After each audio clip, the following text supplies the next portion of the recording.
دودھ پلانے والی عورت اور حاملہ عورت کے روزے کے بارے میں شریعت مطہرہ نے کیا حکم دیا ہے؟ دیکھیے اس مسئلے کا جواب یہ ہے، پہلے تو آپ مسئلہ سمجھیے۔ مسئلہ یہ ہے کہ اگر کوئی عورت حاملہ ہو یعنی پریگننٹ عورت ہو، یا کوئی عورت دودھ پلانے والی ہو یعنی وہ اپنے بچے کو دودھ پلاتی ہے، اور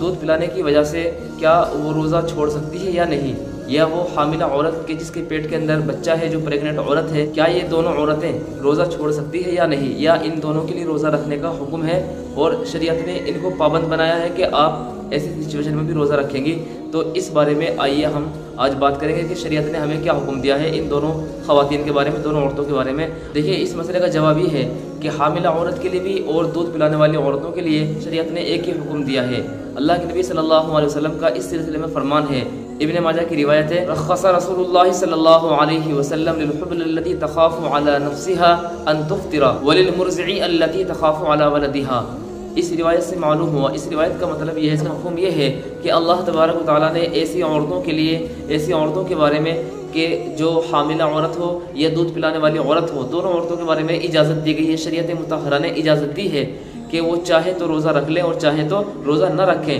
اب اس کی تفصیل یہ ہے کہ اگر ان کو اپنی جان کا خطرہ ہے، دودھ پلانے والی عورت کو بچے کی جان کا خطرہ ہے اور حاملہ عورت کو اپنی جان کا خطرہ ہے، تو اگر ایسا خطرہ محسوس کرے وہ، اور کوئی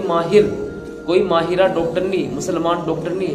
حکیم ڈاکٹرنی اس کو اس ریلیٹڈ یہ بتا دیں کہ اگر آپ روزہ رکھیں گی تو یقیناً آپ کی صحت پر اثر پڑ سکتا ہے، جو حاملہ ہے اس کے بچے پر اثر پڑے گا اور آپ کی صحت پر بھی اثر پڑے گا، چونکہ اس میں ایک مکمل دن بنا کھائے پیے رہنا پڑتا ہے، اللہ کی رضا کے لیے روزہ رکھنا پڑتا ہے۔ تو چونکہ شریعت مطہرہ نے ان دونوں کنڈیشن والی عورتوں کو چیز کا حکم دیا ہے کہ اگر واقعی آپ کی جان کو خطرہ ہے یا بچے کی جان کو خطرہ ہے کہ دودھ نہیں ملے گا اس کو، یا اگر آپ